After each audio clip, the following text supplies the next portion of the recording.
Assalamualaikum warahmatullahi wabarakatuh. Bismillahirrahmanirrahim. Alhamdulillahi rabbil alamin. Wassalatu wassalamu ala asyrafil anbiya'i wal mursalin sayyidina wa maulana Muhammadin wa ala alihi wa sahbihi ajma'in. Rabbi syrah li sadri wa yassir li amri wa hlul 'uqdatam min lisani yafqahu qawli. Dusturakum ya ahlad darab wa ya ahlan nawbah wa ya ahlal batin wa ya ahlan nur. Bismillahirrahmanirrahim. Wal maqalatul khamisatuh an Abi Bakrin As-Siddiq radhiyallahu anhu annahu qala arba'atun tamamuha bi arba'atin.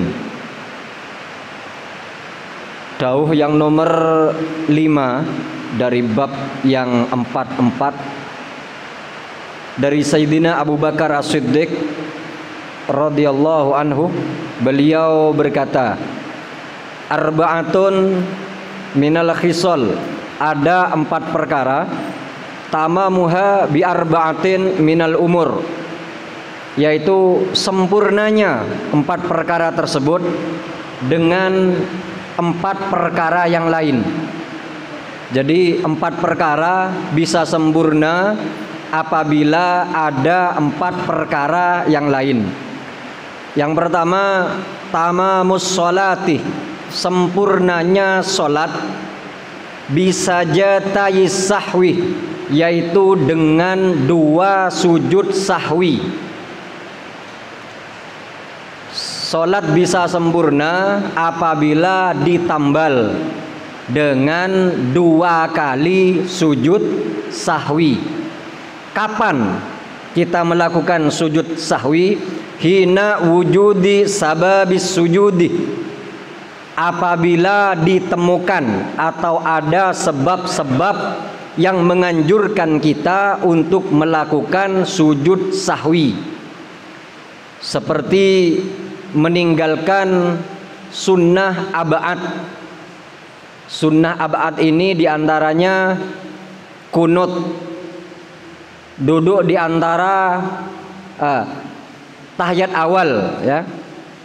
Sambian tidak kunut pada sholat subuh atau tidak melakukan tahiyat awal pada sholat maghrib, isya, duhur, asar misalkan, maka itu ditambal dengan 2 kali sujud sahwi, bukan 1 kali Pak ya, 2 kali sujud sahwi. Kemudian wa tamamus shaumi, ai shaumu Ramadan, sempurnanya puasa bulan Ramadan. Sebentar lagi kita akan menghadapi bulan Ramadan. Mudah-mudahan semua kita disampaikan kepada bulan Ramadan dalam keadaan siha wal afiyah, dengan kita memperbanyak amalan nandur di bulan Rajab, kemudian merawat amalan kita tadi di bulan Sya'ban, dan kita insya Allah akan memanen amalan kita di bulan Ramadan. Dikatakan tamamus shaumi, sempurnanya bulan Ramadan, bisadaqatil fitri, yaitu dengan sedekah fitrah, yakni zakat fitrah. Jadi ada hadis mengatakan begini, ajru saumi ramadhani mu'allakun bainas sama'i wal ardi wala yurfa'u illa bi zakatil fitri, aw ma hadza makna. Jadi ajru saumi ramadhana, pahala bulan puasa bulan Ramadan itu mu'allakun bainas sama'i wal ardi, tergantungkan, bergantung-gantung di antara langit dan bumi. Wala yurfa'u, dan tidak diangkat pahala puasa Ramadan tadi illa bizakatil fitri, kecuali dengan zakat fitrah bagi yang mampu atau yang ada untuk dimakan yauman walailatan, dalam sehari semalam. Kalau memang tidak ada sama sekali yang bisa dimakan dalam waktu sehari semalam itu, maka tidak wajib kita mengeluarkan zakat fitrah. Zakat fitrah ini zakatnya diri ya, untuk mensucikan diri kita puasa di bulan Ramadan, karena semua yang diwajibkan oleh Allah berhubungan dengan Allah pun juga berhubungan dengan manusia. Jadi ada hablun minallah, ada hablun minan nas. Salat dengan zakat. Kemudian ada puasa Ramadan dengan zakat fitrah. Kemudian melakukan haji. Kemudian di sana ada adam, kemudian ada kurban dan semacamnya. Jadi banyak sekali kewajiban-kewajiban kepada Allah itu disandingkan dengan juga kewajiban-kewajiban dengan sesama manusia. Jadi sempurnanya puasa bulan Ramadan bukan tidak diterima ya. Seperti tadi sempurnanya sholat yaitu dengan 2 kali sujud sahwi apabila meninggalkan salah satu sunnah ab'ad. Bukan tidak diterima, sah sholatnya sambian, tapi kurang sempurna. Demikian juga puasa Ramadan, bukan tidak sah puasa Ramadannya, tapi tidak sempurna apabila tidak melakukan zakat fitrah. Kemudian watamamul haji, sempurnanya haji bil fidyatih, yaitu dengan membayar fidyah.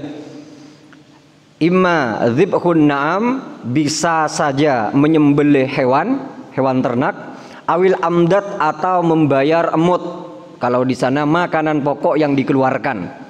Idza wujida sawabuha alladzi yujibuha aw yasunnuha, apabila ditemukan sebab-sebab yang mewajibkan membayar diat atau fidyah, membayar fidyah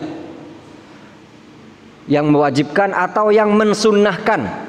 Aulam yujad, atau tidak ditemukan, tidak ada hal yang mewajibkan, tidak ada hal yang menyunnahkan, bal fa'ala al fidyatah lil ihtiyat, tapi dia mengerjakan fidyah tadi yaitu karena hati-hati, takut salah satu kewajiban-kewajiban haji atau umroh tidak terlaksana dengan baik, maka ihtiyat, dia hati-hati menyembelih kambing misalkan, seperti itu.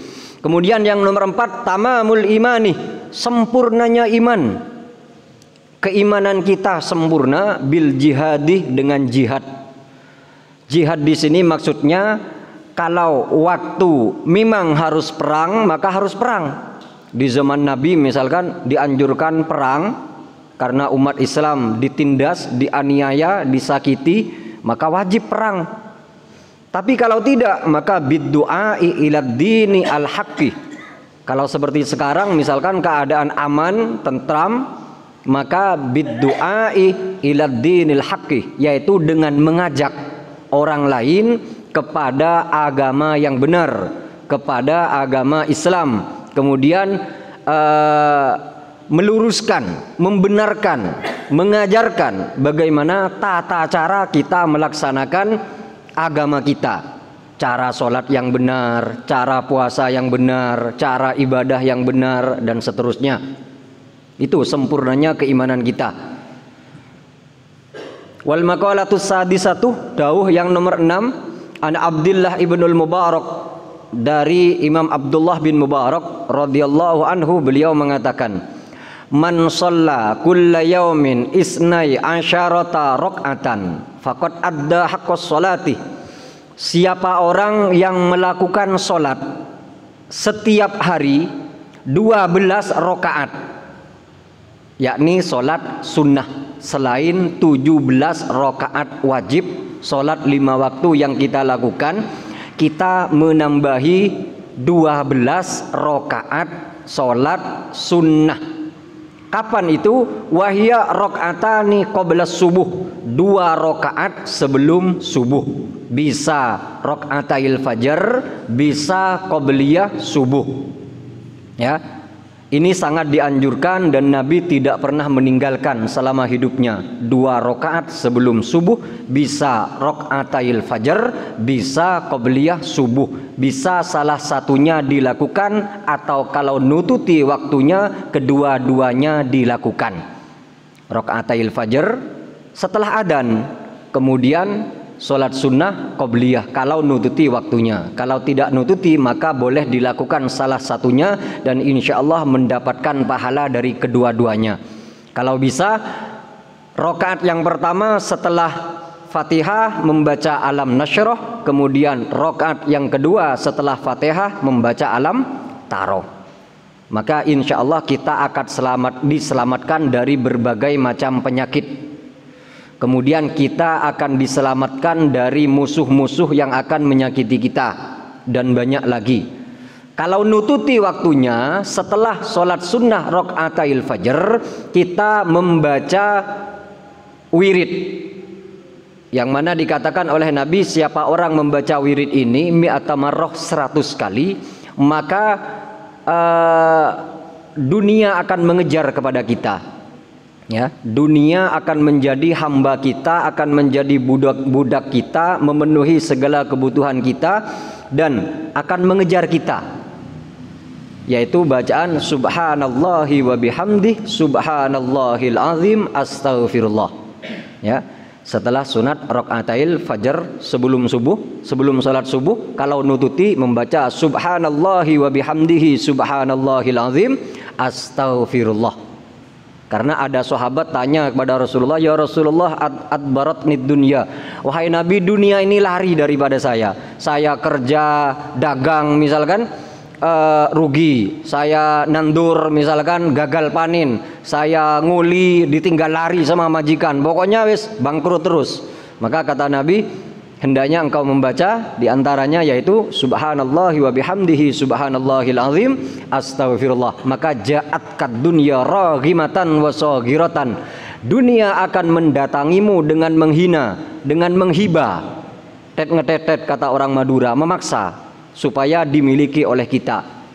Itu bisa diamalkan, ya bukan sekali baca kemudian mana datang rezekinya, bukan, ya diamalkan terus menerus, insya Allah akan dilancarkan segala urusannya. 2 rakaat sebelum subuh, wa raka'atani qoblad duhurin, dan 2 rakaat sebelum duhur, wa raka'atani ba'daha, 2 rakaat juga sebelum duhur, wa arba'a raka'atin qoblal asri, dan 4 rakaat sebelum sholat asar, wa raka'atani ba'da maghribin, dan 2 rakaat setelah maghrib. Faqad adda haqqas shalah, maka orang tersebut sungguh-sungguh telah melaksanakan hak-hak sholat. Dia termasuk orang yang sempurna di dalam menjalankan sholatnya. Jadi bukan hanya yang wajib saja, yang sunnah dikerjakan dan sudah. Kalau bisa kita melaksanakan sholat sunnah yang 12 ini, 2 rakaat sebelum subuh, 2 rakaat sebelum duhur, 2 rakaat setelah duhur, 4 rakaat sebelum asar, dan 2 rakaat setelah maghrib. Adapun qobliyah ba'diyah yang dianjurkan 2 rakaat sebelum subuh, 2 rakaat sebelum duhur, 2 rakaat atau 4 rakaat setelah duhur yang ba'diyah. Kemudian 4 rakaat sebelum asar, atau boleh 2 rakaat, tapi yang paling bagus 4 rakaat sebelum asar. Bisa dipisah dengan salam, bisa langsung 4 rakaat. Kemudian 2 rakaat setelah maghrib, boleh kita melaksanakan 2 rakaat sebelum maghrib, ya boleh. Kemudian 2 rakaat sebelum isya dan 2 rakaat setelah isya, atau 4 rakaat setelah isya, terserah. Pokoknya intinya paling tidak sampean yang 12 ini. Liqaulihi sallallahu alaihi wasallam, karena ada doanya Nabi, dawuhnya Nabi, rahimallahu imra'an shalla qabla al-asri arba'an. Mudah-mudahan Allah memberikan rahmat, mudah-mudahan Allah menyayangi kepada orang yang sholat 4 rakaat sebelum asar. Ini doa Nabi. Jadi hendaknya kita bersungguh-sungguh supaya kita menggapai daripada doa Nabi. Doa setiap hari ini Pak. Nabi ini mendoakan bagi orang yang sholat 4 rakaat sholat sunnah sebelum asar. Didoakan terus sama Nabi, mudah-mudahan Allah memberikan rahmat, menyayangi kepada orang yang sholat sunnah 4 rakaat sebelum asar. Wa kana sallallahu alaihi wasallam yusalli qablaha arba'an yufassilu bainahuma bit taslim. Dan Nabi itu sholat 4 rakaat sebelum asar, 4 rakaat dipisah dengan 2 salam, dipisah dengan 1 salam, yakni 2 kali salam, maksudnya 2 rakaat 2 rakaat. Walid Tabrani, dan diriwayatkan dari Imam Tabrani, man shalla 4 rakaatin qabla al-asri haramallahu badanahu 'alan nar. Siapa orang yang sholat 4 rakaat sebelum asar, sabda Nabi yang diriwayatkan oleh Imam Tabrani, maka Allah akan mengharamkan badannya orang tersebut, orang yang sholat sunnah 4 rakaat sebelum asar, yaitu dari api neraka. Dan juga dalam riwayatnya Imam Muslim, ma min abdin yusalli lillahi ta'ala fi kulli yaumin sintai asyarata rak'atan tatawwu'an ghaira faridatin illa banallahu lahu baitan fil jannah.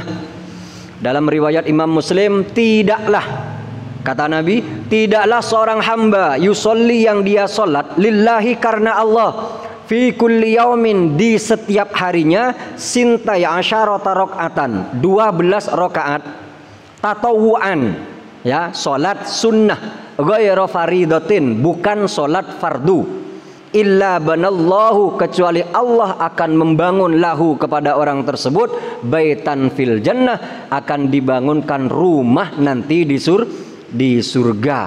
Nah, usahakan. Kalau misalkan sudah menjadi kebiasaan sambian tiap sebelum asar sholat sunnah 4 rakaat, kok nyampe ke masjid ternyata sudah iqomah atau sudah dilaksanakan sholat wajib berjamaah, maka sambian ikuti langsung. Jangan sholat qobliyah sambian, langsung ngikuti sholat berjamaah. Nanti setelah sholat asar boleh sambian dikodok qobliyah asar 4 rakaat. Tidak apa-apa, Pak, asalkan sudah menjadi kebiasaan atau istiqomah. Demikian juga 2 rakaat sebelum subuh, sambian datang kok tahu-tahu sudah sholat subuh, jangan sholat sunnah, jangan sholat sunnah 2 rakaat qobliyah atau rakaatil fajr sambian, tapi langsung berjamaah sholat subuh, baru nanti setelah sholat subuh qodoan qobliyah boleh. Tahajud juga boleh, Pak. Sambian tiap malam sudah tahajud kok kebabas misalkan, ya, boleh qodaan tahajud, dilaksanakan setelah subuh monggo, waktu duha monggo, setelah duhur monggo, terserah. Karena apa? Supaya, kata Habib Abdullah Haddad, supaya kita itu tidak terbiasa meninggalkan. Karena apa? Sesuatu yang sudah istiqomah kita lakukan, kita akan berat untuk meninggalkan, Mbak.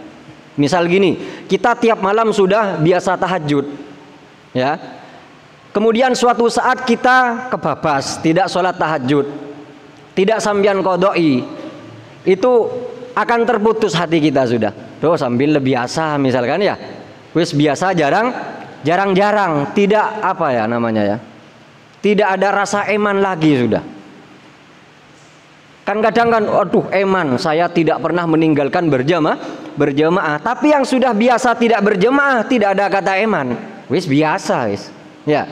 Makanya eman disuruh qodoi supaya menjadi amalan istiqomah kita dan tidak bolong-bolong, ya. Seperti itu. Jadi orang yang melakukan sholat sunnah 12 rakaat seperti rangkaian yang telah disebutkan tadi, maka Allah akan membangunkan rumah baginya di surga. Zadat Tirmidzi, Imam Tirmidzi menambahkan arba'an qabla duhri, bisa 4 rakaat sunnah sebelum duhur, wa raka'ataini ba'daha, 2 rakaat setelah duhur, wa raka'ataini ba'dal maghribi, 2 rakaat setelah maghrib, wa raka'ataini ba'dal isya, 2 rakaat setelah isya, wa raka'ataini qabla sholatil ghadat, dan 2 rakaat sebelum sholat subuh. Boleh memakai yang ini, yakni 4 rakaat sebelum duhur, 2 rakaat setelah duhur, kemudian 2 rakaat setelah maghrib, 2 rakaat setelah isya, 2 rakaat setelah qabla sholatil ghadat, yakni sebelum sholat subuh. Ini sama 12. Jadi bisa melakukan seperti yang di depan sampean, rangkaiannya bisa melakukan yang ini, boleh saja, pokoknya 12 rakaat.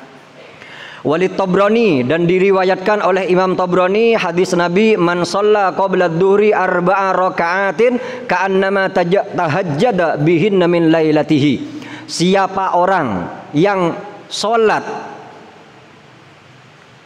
4 rakaat sebelum duhur, sholat sunnah 4 rakaat sebelum duhur, ka'annama tahajjada, maka orang tersebut bagaikan sholat tahajud min lailatihi, pada waktu malamnya, yakni dengan sholat tahajud 4 rakaat. Jadi sampeyan yang tidak memungkinkan atau tidak terbiasa bangun tengah malam untuk tahajud, maka silahkan sampeyan lakukan ini, sholat sunnah 4 rakaat sebelum duhur, maka itu bagaikan sholat tahajud 4 rakaat pada waktu malam. Tapi ka'annama ini ya, hanya bagaikan, tidak persis. Karena sholat malam ini tidak tertandingi, Pak.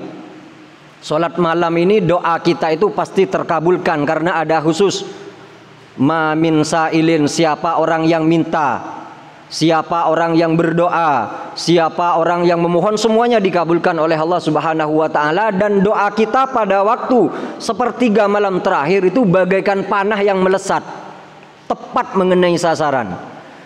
Karena logikanya gini, kenapa pada waktu malam itu mustajabnya doa? Karena wannasu niyamun, kebanyakan manusia itu sudah pada tidur. Jadi sangat sedikit sekali. Mungkin rakyat Gesang ini 5.000 orang yang tahajud bangun malam, yang bangun malam untuk tahajud mungkin hanya 10-50 orang, Pak.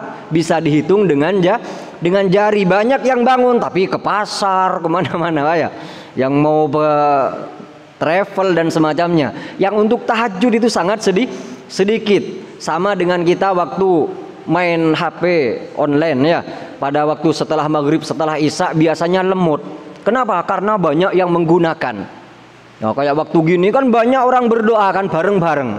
Walaupun Allah tahu mana doanya per satu-satunya orang. Tapi kalau sedikit itu lebih. Sampean main HP jam 3 malam cepet ya. Kenapa? Karena pemakainya itu sedikit. Sedangkan kuotanya banyak yang akan diberikan oleh Allah. Ibaratkan gini, ada lowongan PNS hanya membutuhkan 30 orang ya. Yang daftar 30.000 orang. Jadi persaingan itu sangat ketat, Pak. 30.000 orang yang daftar. Lah ini yang apa? Yang lowongannya cuma 30 orang. Harus membuang berapa ini? Nah, sedangkan di waktu tengah malam ada kuota 30.000, gampangnya ya. Yang daftar cuma 30. Yo pasti langsung diterima wes, tanpa seleksi, malah kurang seleksinya. Makanya seperti itu. Kita perbanyak sholat malam, karena tidak ada sholat yang paling utama setelah sholat fardu kecuali sholat malam. Dan dilantiknya, pelantikan para wali itu juga pada waktu sahur atau sepertiga malam terakhir. Sekarang boleh apa tidak sholat tahajud itu sebelum jam 12 malam? Boleh, Pak. Silahkan sampean sholat tahajud jam 10, monggo. Jam 11 boleh, jam 12 boleh. Dengan catatan sholat tahajud tersebut sudah dilakukan sholat isya. Jadi sampean sudah melakukan sholat isya yang pertama. Yang kedua, sampean sudah tidur walaupun sekejap. Misalkan ngaji kayak gini teredep ya, hilang. Nah, nanti setelah isya sampean sholat tahajud tidak apa-apa, Pak. Karena ini sholat malam. Sama sholat malam dengan sholat apa? Taraweh. Sama sholat witir. Sama, tidak harus terakhir malam sholat witir. Makanya setelah taraweh biasanya sholat witir. Tahajud pun boleh, tapi harus dilakukan setelah tidur. Biasanya ngaji ini kan tertib kan ya. Oh, tapi tidurnya tidak boleh setelah maghrib, Pak. Jadi kalau kayak ngaji gini sampean tertib tidak boleh nanti sholat tahajud. Tapi kalau setelah isya wiritan sampean tengide sedikit tertib ya, tertidur, maka boleh sampean sholat tahajud. Kemudian waman shallahunna ba'dal isya kama salihinna min lailatul qadar. Siapa orang sholat sunnah 4 rakaat setelah sholat isya, maka bagaikan dia itu sholat 4 rakaat pada malam Lailatul Qadar yang pahalanya khairun min alfi syahrin, lebih baik daripada 1000 bulan atau sekitar 83 tahun. Oh, luar biasa. Lakukan sholat sunnah 4 rakaat setelah isya.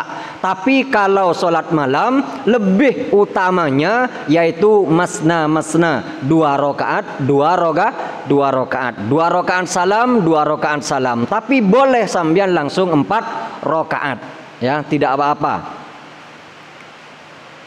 Wa min samma qala Ibnu Mas'ud laisa syai'un ya'dilu salatal laili min salatin nahar illa arba'an qabla dhuhri.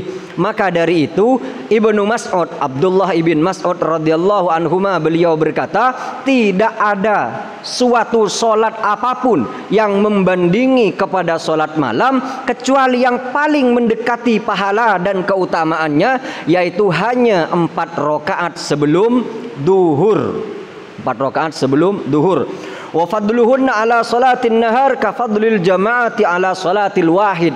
Keutamaan, keistimewaan solat sunnah 4 rakaat sebelum duhur itu bagaikan solat fardu di dalam berjamaah atas orang yang solat sendirian, dapat 27 pahala.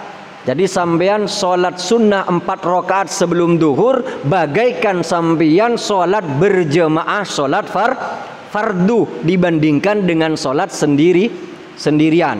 Faham maksudnya ini Pak ya? Seperti itu.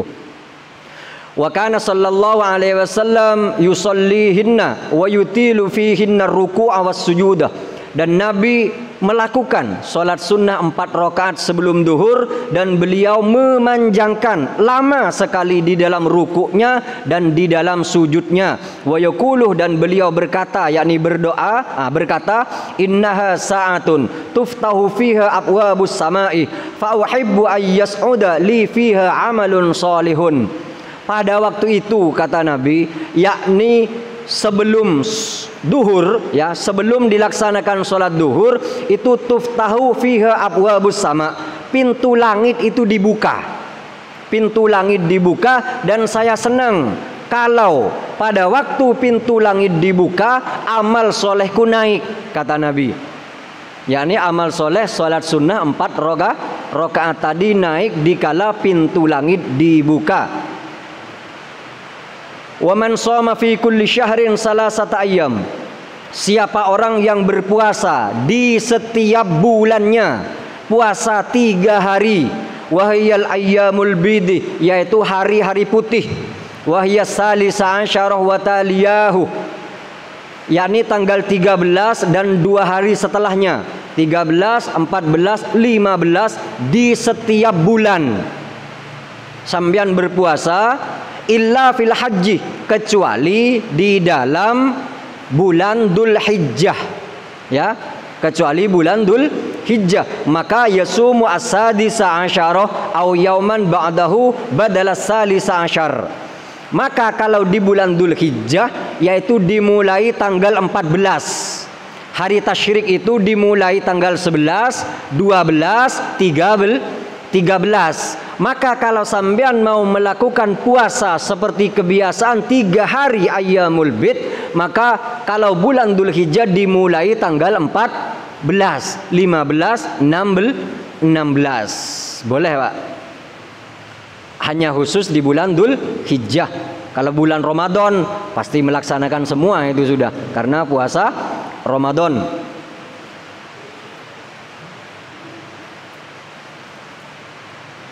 Wa hukmuhu kaunuhu salasatun wa hikmatu kauniha salasatun. Sekarang apa hikmahnya di dalam 1 bulan selama 30 hari itu kok ada puasa 3 hari? Hikmahnya itu apa? Annal hasanata bi asyri amsalihha. 1 kebaikan itu dilipat gandakan 10 kali. Maka kasaumi syahri kullih, orang tersebut bagaikan berpuasa 1 bulan penuh. Jadi hanya berpuasa 3 hari saja di setiap satu bulannya satu puasa dilipat gandakan 10 kali, maka kalau puasa 3 kali bagaikan puasa 30 kali. Jadi sama dengan kita berpuasa sebulan penuh. Seperti sabda Nabi, man shoma ramadhana wa atba'ahu bi sittin min syawal kana kasyamid dahri. Siapa orang puasa Ramadan sebulan penuh, kemudian mengikuti puasa sunnah 10 hari di bulan Syawal, kaman shomad dahra kullah, bagaikan orang yang berpuasa 1 tahun penuh. Kenapa? Karena 30 hari di bulan Ramadan bagaikan 300. Kalau kali 10 bi asyrati amsalihah tadi. Puasa 30 hari berarti 300, sedangkan 1 tahun itu 360 hari, maka ditambahi 6 hari di bulan Syawal tambah 60 kali 10 berarti itu 360 hari, bagaikan kita sudah puasa setahun penuh. Faqad adda haqqas shaumi. Jadi barang siapa orang berpuasa 3 hari di setiap bulannya, maka sungguh dia telah melaksanakan hak-hak puasa. Wa man qara'a kulla yaumin mi'ata ayatin. Siapa orang membaca Al-Qur'an 100 ayat setiap harinya, faqad adda haqqal qiraah, maka sungguh dia telah melaksanakan hak-hak membaca Al-Qur'an. Kita kan diperintah oleh Allah membaca Al-Quran, ya, faqra'u. Kita diperintah oleh Allah untuk membaca Al-Quran. Kita sudah termasuk orang yang melaksanakan hak-hak membaca Al-Quran apabila di setiap harinya kita, siang malamnya kita, 24 jamnya, yaitu sudah membaca 100 ayat. Kalau Yasin itu 83 ayat. Jadi tinggal kurang berapa? 17 ya. 17 ayat lagi.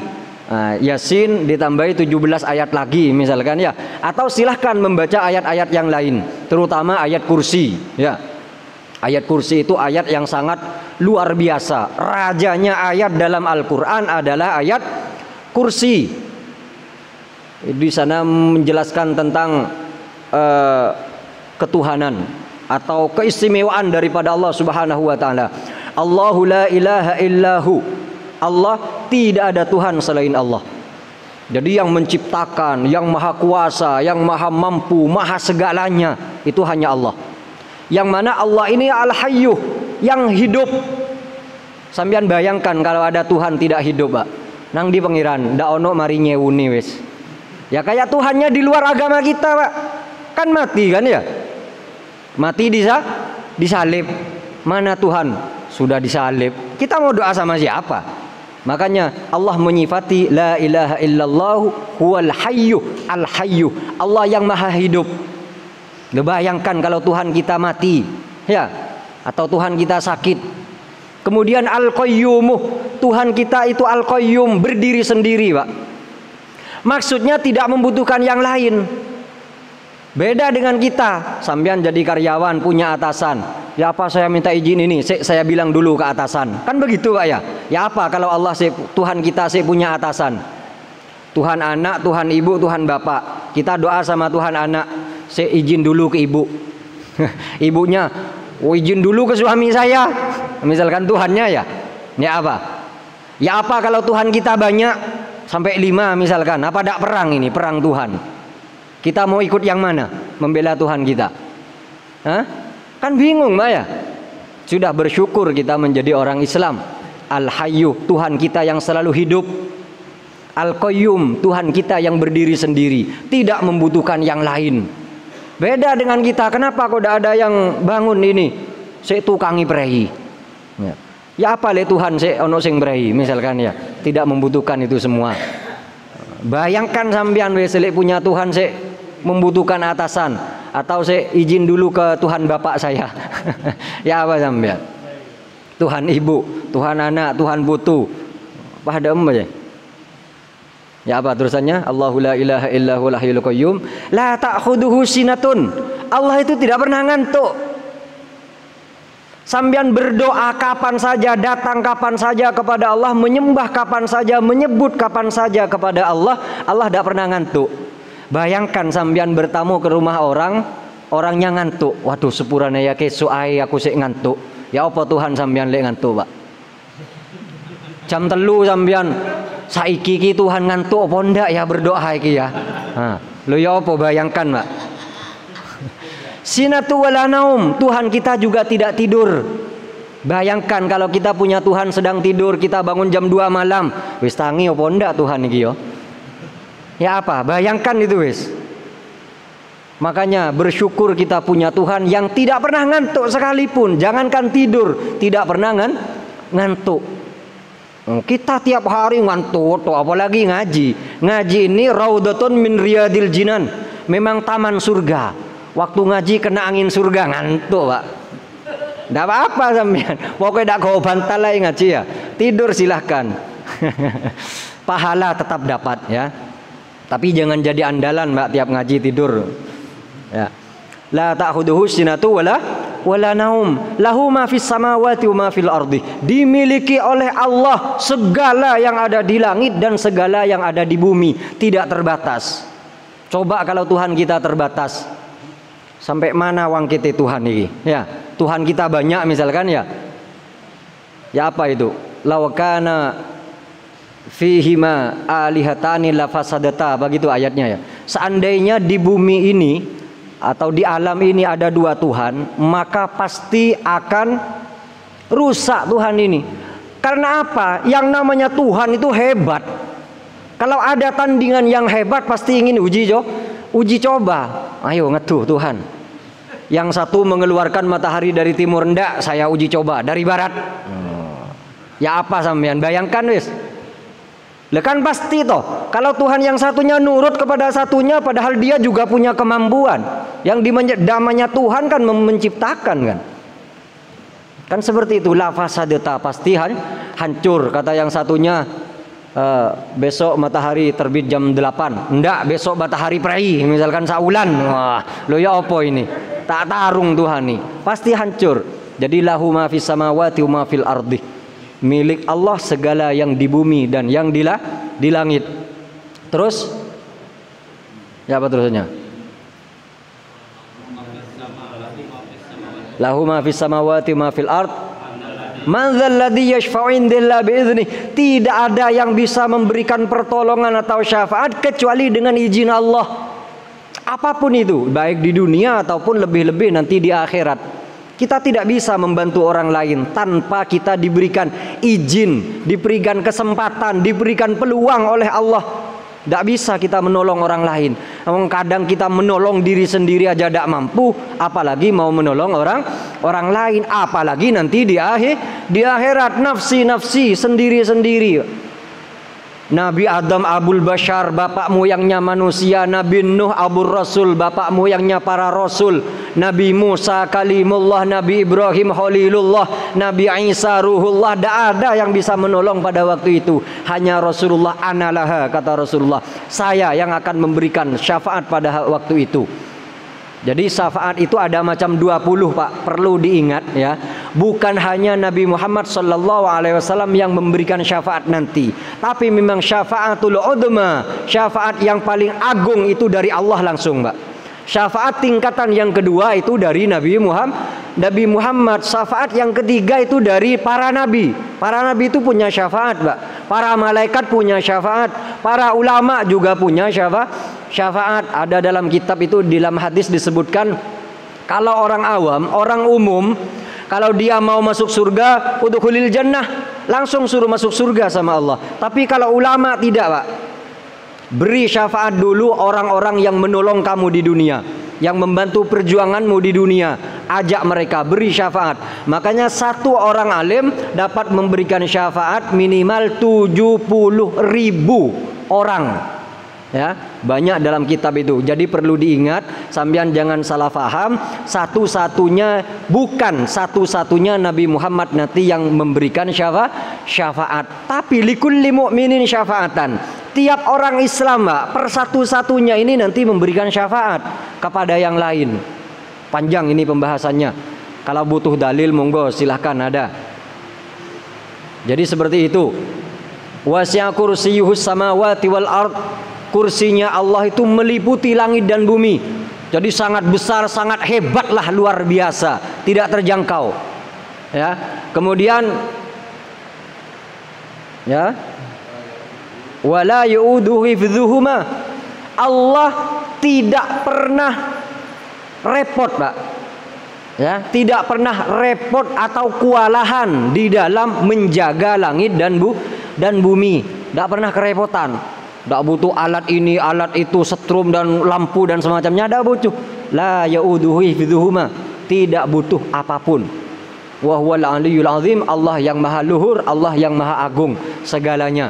Itu Tuhan kita, Pak. Makanya ayat kursi itu menempati posisi ayat yang paling utama dalam Al-Quran. Silahkan dibaca.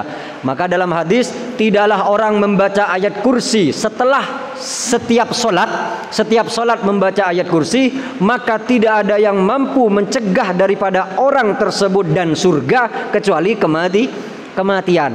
Yakni dia dijamin masuk surga. Hanya dihalangi oleh kematian. Karena yang mau masuk surga harus mati dulu. Seandainya tidak ada kematian, sampean yang selalu membaca ayat kursi setelah sholat pasti sudah masuk surga, Pak. Jadi sampean karena ada penghalang yakni kematian, nunggu dulu mau masuk surga setelah kematian. Makanya biasakan setelah sholat membaca ayat kursi, juga sebelum tidur membaca ayat kursi agar kita fi amanillah, aman di dalam perlindungan Allah Subhanahu wa taala. Kurang berapa? Wa qiraatul munjiyatis sab'ati aula, dan membaca munjiyat, ada 7 surat munjiyat itu lebih utama. Wahya alif tanzil, yati hamim sajadah itu, Pak. Wa yasin, wa fussilat, wa duhan, wal waqiah, wal hasyr, wal muluk. Boleh yang ini.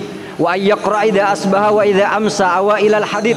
Dan kalau bisa sambian di kala pagi membaca awal-awal ayat surat Hadid, yaitu sabbahalillahi ma fis samawati wa ma fil ardi sampai wa huwa alimun bidzatis sudur itu, Pak. Kemudian wa hawatimul hasyri, dan akhir-akhir surat Al-Hasyr. Ya, apa itu? Lau anzalna hadzal qur'ana ala jabalin la ra'aitahu khashi'an mutasaddian min khasyatillah sampai terakhir. Membaca akhir surat Hasyr. Wal Ikhlas, membaca surat Ikhlas. Wal Mu'awwidataini salasan, yakni surat Ikhlas 3 kali, Mu'awwidataini 3 kali, Qul a'udzu birabbil falaq 3 kali, An-Nas 3 kali. Wa man tasaddaqa fi jum'atin bidirhamin, dan siapa orang bersedekah di setiap hari Jumat dengan 1 dirham, au bima yusawihi, atau dengan yang menyerupai 1 dirham ini sekitar 5.000, Pak. 5.000, 10.000 lah kalau uang sekarang itu. Faqad adda haqqas shadaqah, maka sungguh dia telah melaksanakan hak-hak sedekah. Jadi minimalnya seperti itu. Tadi minimalnya 100 ayat. Jadi kesimpulannya, orang yang melaksanakan sholat sunnah 12 rakaat setiap hari, maka sungguh dia telah melaksanakan hak-hak sholat. Orang yang berpuasa 3 hari di setiap bulannya, maka sungguh dia telah melaksanakan hak-hak puasa. Orang yang membaca 100 ayat tiap harinya, maka sungguh dia telah melaksanakan hak-hak qiraah membaca Al-Quran. Dan barang siapa orang bersedekah di setiap Jumatnya 1 dirham atau 5.000, 10.000 rupiah, maka sungguh dia telah melaksanakan hak-hak sedekah. Jadi minimal jangan bawa 2.000, Pak. Setiap Jumat minimal 5.000. Ini minimal, ya. Dan minimalnya pun dilihat dari kekayaan. Kalau yang kaya ya jangan 5.000 isin nang malaikat rek. Iki kau mek 5.000. Ya, wallahu a'lamu bissawab. Cukup ya waktunya. Isa ya, langsung berdoa. Ya, mudah-mudahan bermanfaat. Hadza minni wal afa minkum. Assalamualaikum warahmatullahi wabarakatuh.